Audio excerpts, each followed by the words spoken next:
Ay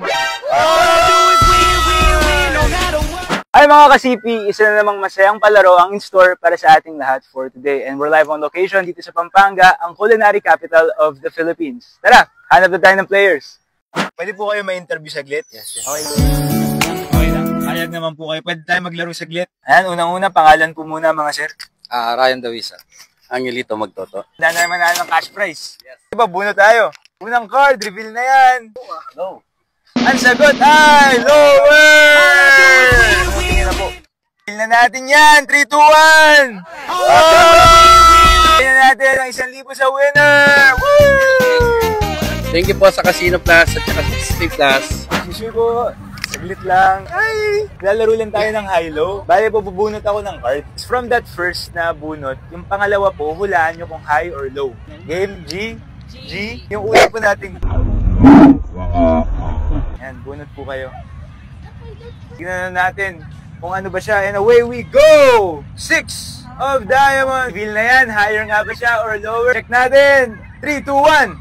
Oy! Higher! Chireng! Oy! Lower! Congratulations! Yan, ito mensahe sa Casino Plus sa Casitas.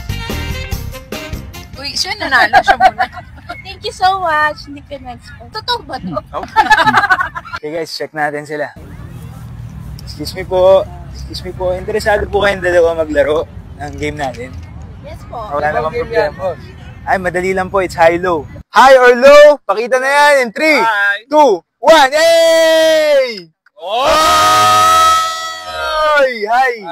Pasensyahan, madam. Low, high. Reveal na natin ang baraha. 3, 2, 1. Is it high or low? Pakita na yan. Oy! Ay! Pambihira. Oy, di ibig sabihin yan. Nanalo na si Sir! Maraming salamat sa Casino Plus at nakakuha na naman 1,000 pesos. Thank you very much! Payag ba tayong uminit ulo ni Mrs. dahil dyan? Siyempre hindi. Di ba anong gagawin natin? Hati tayo dito. Hati tayo dito. Para walang away. Bigay mo na. Ayan! So dyan na nagtatapos ang high-low duel natin dito sa Clark, Pampanga. Pero alam nyo naman na dito, never-ending ang saya at ligaya. So I'll catch you guys on the flip side. I'll catch you guys next time. Malay nyo, magkita tayo in person, di ba? In yet another one of these episodes. So kita-kits tayo guys. Peace. Salamat.